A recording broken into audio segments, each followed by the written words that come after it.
grading the Mountain West football coaches. College football is back, and we're back on the Big Mountain with a look at the Mountain West coaches. Hey, welcome back to the Big Mountain. I am JY. This is my good friend Steve. We are going to look at the Mountain West coaches. I've graded them all. I've put them into buckets. A, B, and C, Steve. Love it. And let's start with C, and we'll work our way up. So in my grading level here, I have 3 coaches getting a C grade, those being Lewis, Savell, and Choate. So let's go down. We're going to talk about each one of these somewhat briefly here, Steve. So we've got Savell here. He is going to be in his second year with Wyoming. He had a rough start. He says over spring, summer, and into fall, they're making a lot of changes. He learned some things, as any first-year head coach would do. Remember, this wasn't just his first year last year at Wyoming as a head coach. That was his first year as a head coach anywhere. Yes. He did not have head coaching experience. He was the defensive coordinator there at Wyoming.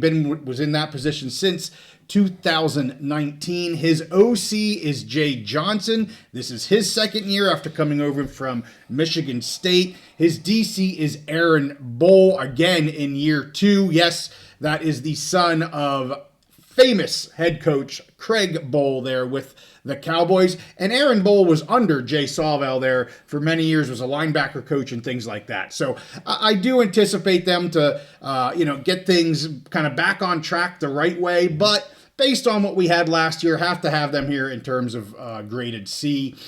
Go ahead. Well, I was just going to say a quick note. When I was able to ask him some questions at Mountain West Media Days, he was the first to say he didn't do a good job last year. He learned some lessons, and they're ready to go and make adjustments this year. Let's go to Jeff Choate. Again, another second-year head coach. Actually, all 3 of these individuals are going to be in their second year. And I kind of have them down here because none of them had great first years. I hope for improvement, but this isn't a hope game. This is grading where I think they are today. So Choate here, second year as head coach at the FBS level. He was head coach at Montana State from 16 through 20.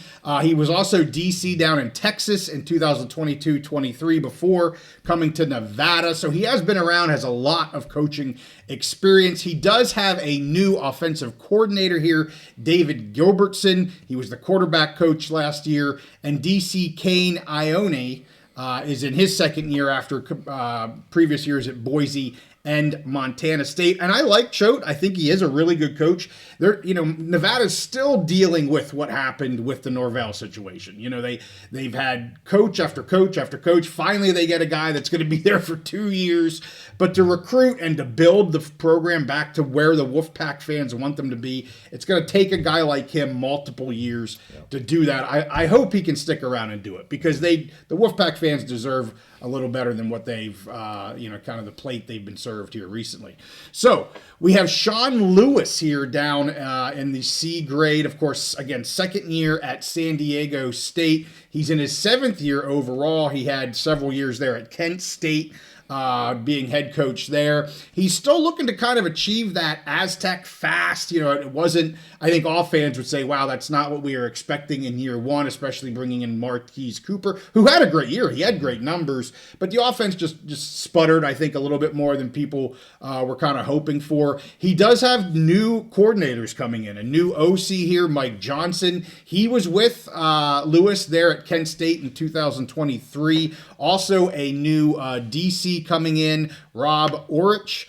And he was the edge coach last year, also a DC at Idaho before that. But again, these 3 guys down here at C, as I said, kind of a show me year. Like, I think they all got it. But man, they got to show me something this year.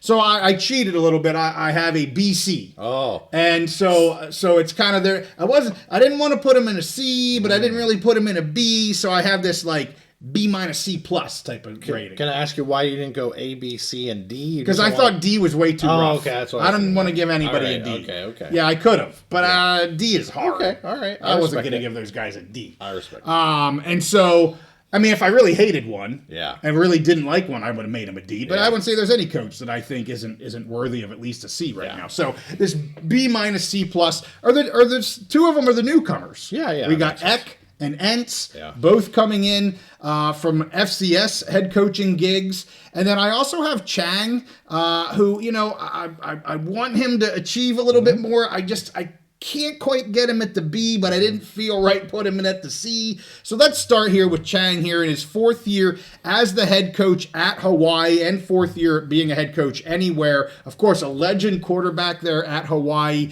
I've always been looking for more from his teams. Last year, I kind of named Hawaii kind of my sleeper. And man, they showed glimpses of it, but they just can't.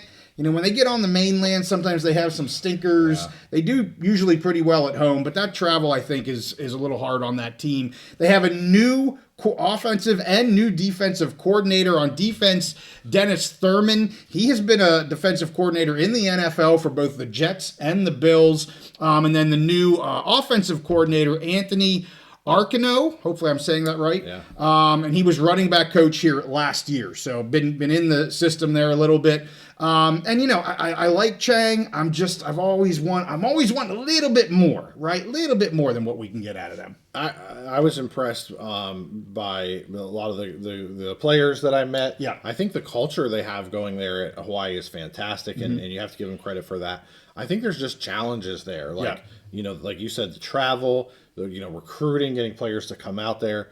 It's not easy, not an easy job, right? Hawaii, for sure, no doubt. But he loves it. It is his gig, and I think he's the right man for that job. It's just they have some things going on that maybe some others don't. And they're not asking anybody to cry rivers for him either. No, not at all. They're ready to go. News: they may have a stadium here in a few years if it gets approved here in the next month or so. So that would be fantastic for the Rainbow Warriors.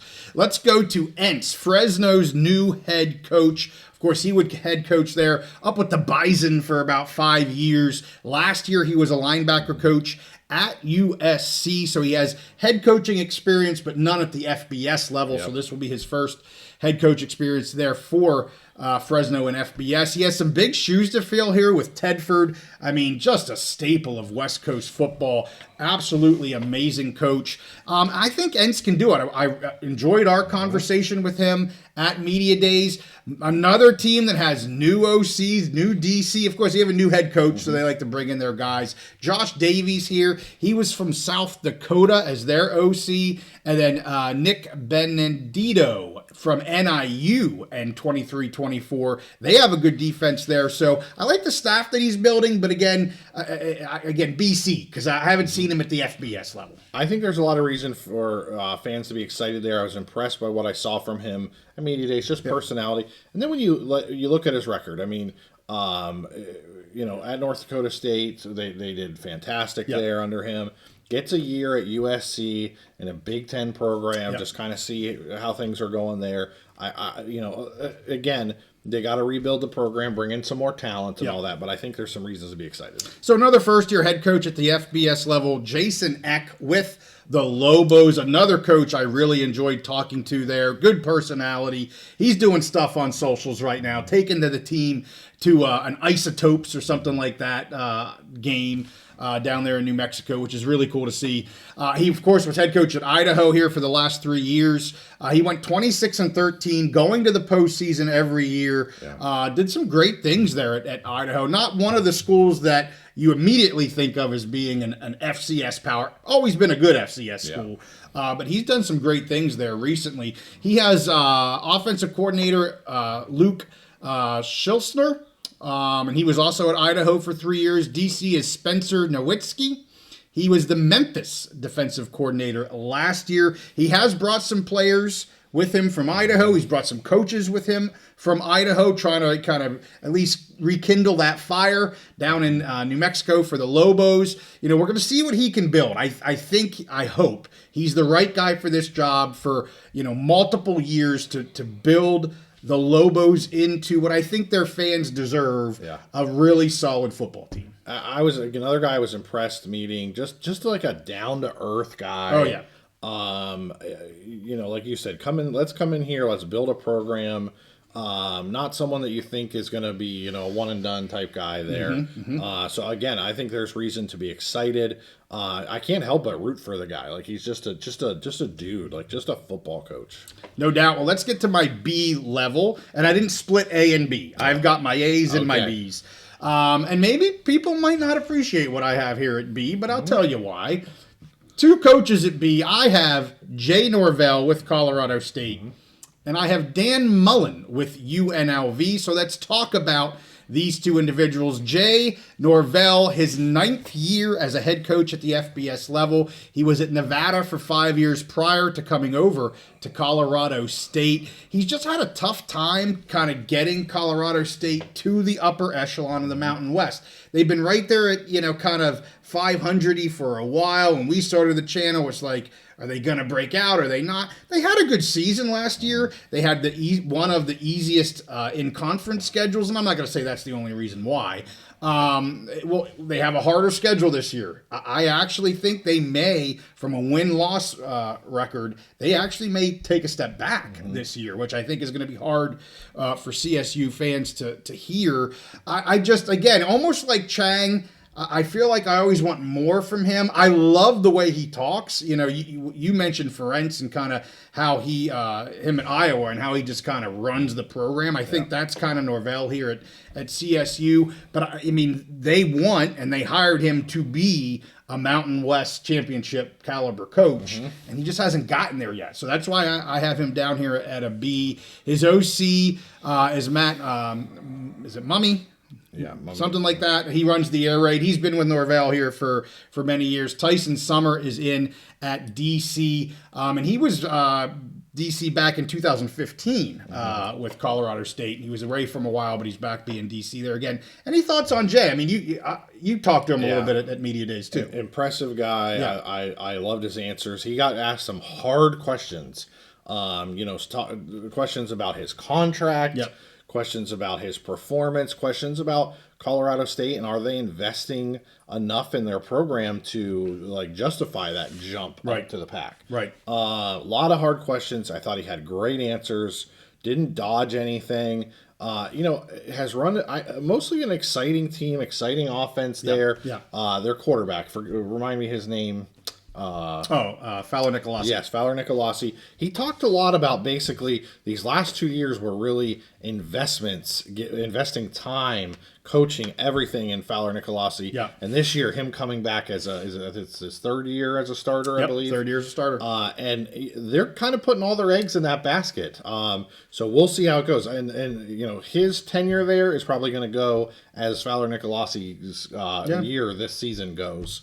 But again, impressive guy when we interviewed him. Yeah, for sure. Well, let's go to Dan Mullen. Maybe some people surprised I have Dan Mullen as a B and not an A. He's 14 years as a head coach at FBS. Of course, was at Mississippi State, was at Florida. He spent the last 3 years in the studios with ESPN. Awesome dude to talk to. I mean, he really easy to talk to. Really I wasn't quite sure what to expect, but super easy guy to talk to. And another guy that I think answered pretty much all the questions. They had to yank him out of media days.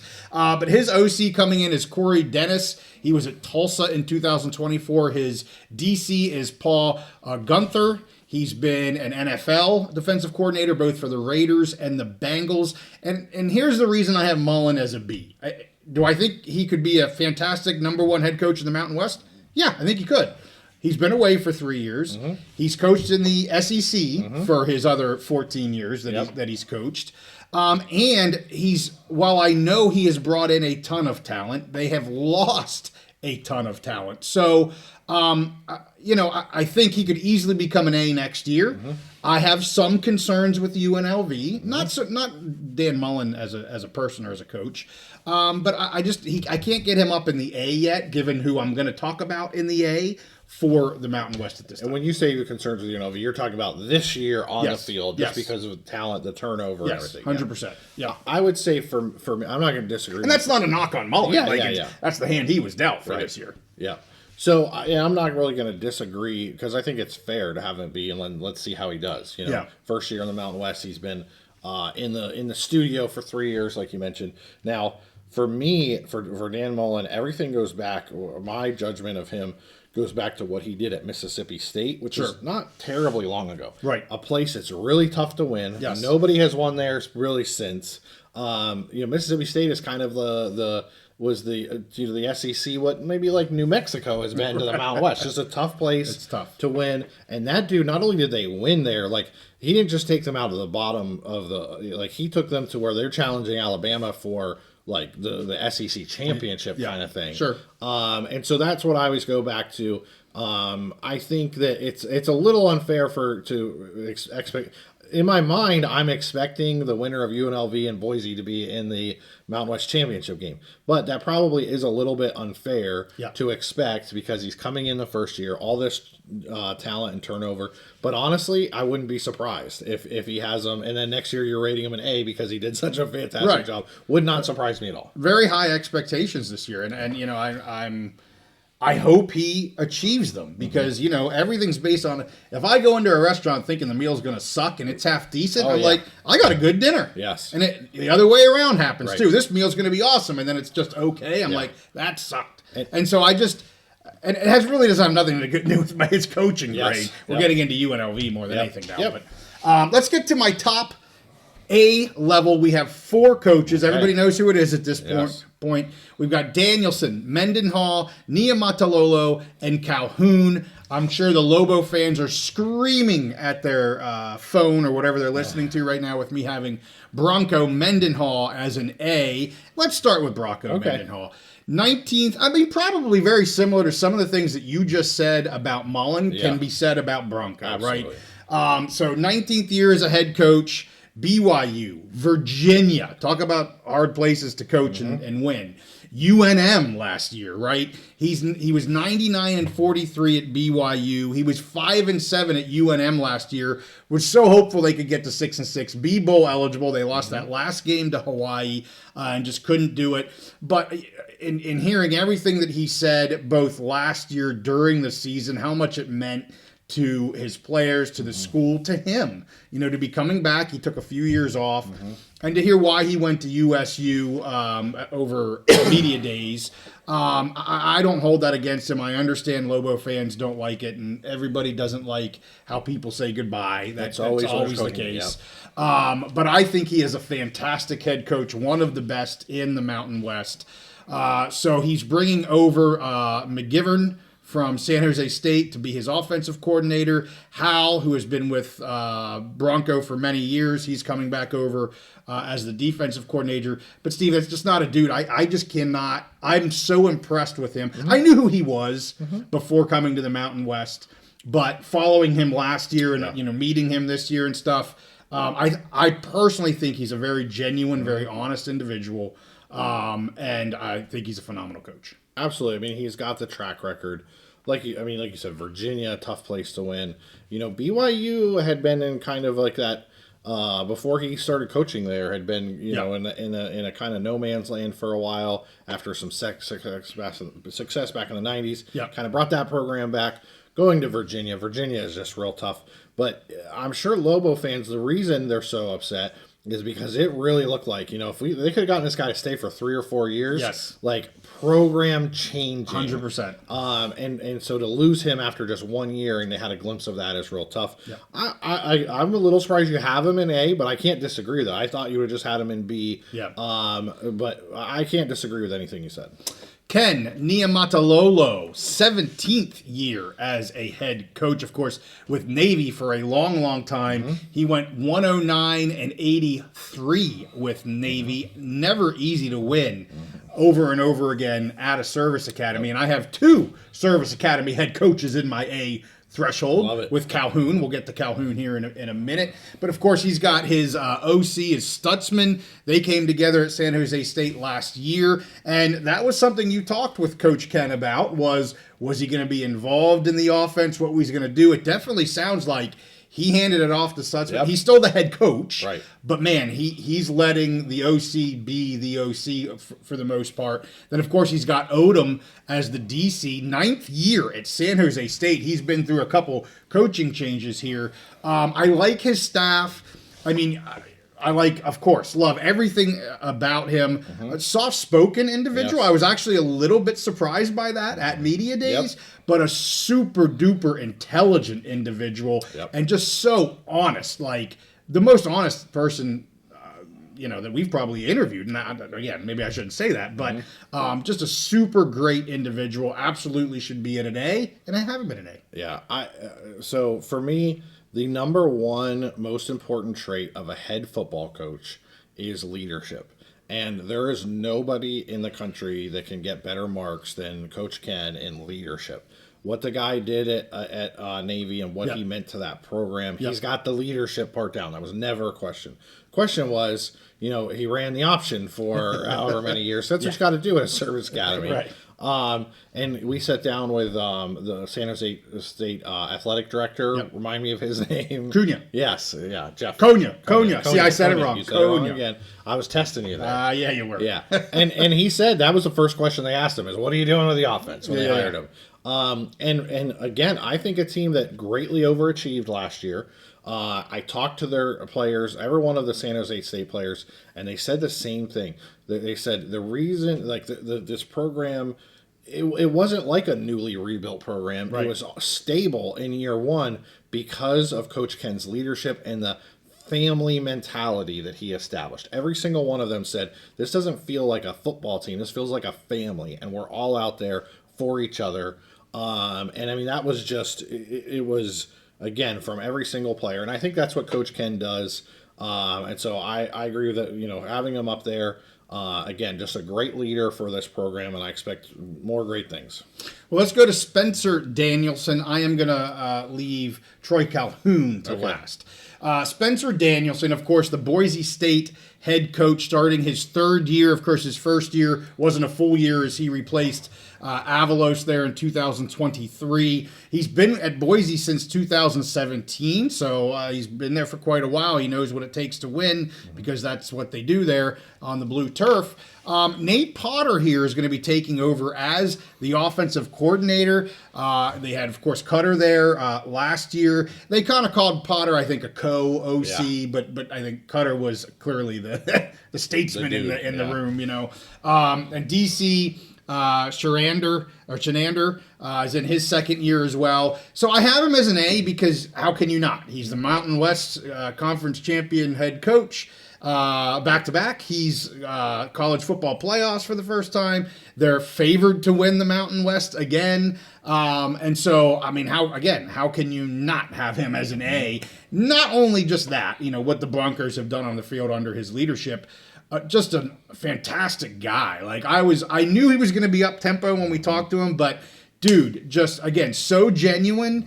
And, again, you got to have him as an A. He's done you can't ask for a Mountain West head coach to do any more than what this guy's done since he's been a head coach at Boise. So absolute A in my book. Yeah, I think the true judgment point in everyone's character is not how they perform when everything is going great. It's how do they perform when everything is going bad. Mm-hmm. Well, this dude takes over, becomes the captain of the ship. Absolutely. Halfway through the season, when the ship is sinking, heavy seas, taking on water, and right away just established calmness.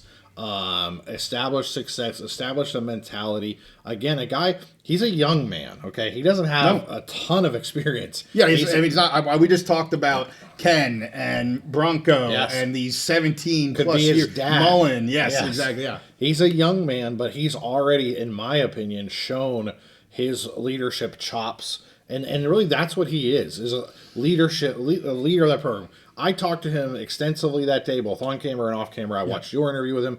I have no idea what like if he's an offensive guy, a defensive guy, whatever. All I know is the dude is a leader. Mm-hmm. Just showed his leadership. And he loves it at Boise. But he's a guy. They have another year of success. You're going to see big programs coming after this guy because just a fantastic leader and football coach. I'm anxious to see what happens without Cutter this year. Just again, steady Eddie there that ran that offense. Not saying Potter and Danielson can't handle all that stuff, but I'm anxious to see kind of that change. So let's get to the last one, the elder statesman of the Mountain West, 19 years as head coach, all at Air Force. Yep. Troy Calhoun. Remember, he was a quarterback for Air Force back in 85 through 88. His record at Air Force, kind of similar to what we talked about there with Coach Ken at Navy. So even better, probably. Even a little bit better. So he's 135 and 89 there for a service academy there in Air Force. His OC there with him for 16 years, the longest tenured OC in the nation, Mike Thyssen. He's, again, 16 years there, and then Brian Core is there for 4 years as his DC. They know what they have. They know the recipe. Mm-hmm. Another really good guy to talk to, as a service academy. I know you had some other conversations with him off camera, but as the elder statesman and everything that he's done there at Air Force, he will live as an A for forever that we do this pod, and he's head coach at Air Force. He has a certified, as they say, golden ticket into the A threshold for me for forever. Yeah, absolutely. And again, with him, similar theme that we've talked about with Coach Ken, Coach Danielson, just leadership, just a fantastic leader of a program. I mean, it's not easy to win at service academies. Correct. And he's just consistent, fantastic, superior leadership. The results speak for themselves that he's had consistent success over the years. Just a great leader of young men, and he'll tell you, yes, football is very important, their success on the field, but he's leading young men who are about to go serve their country around the world and lead other people. So he takes that leadership role very seriously. And he's doing a great job. He's done a great job for a long time there. No doubt. Yep. So let's summarize these real quick. At the A level, grade A, Danielson, Mendenhall, Calhoun, and Niamatalolo. At the B level, Mullen, Norvell. At the B-C+ level, I cheated, Chang, Entz, and Eck. And at the C level, Sawell, Lewis, and Choate. So there they are, heading into the preseason, or heading into the real season. Yeah. We're in preseason. We're heading into the real season. 2025. Let us know what you think in the comments below. What did I get right? What did I get wrong? Make sure you smash that like button, subscribe if you like our content, and we'll see you next time on the Big Mountain.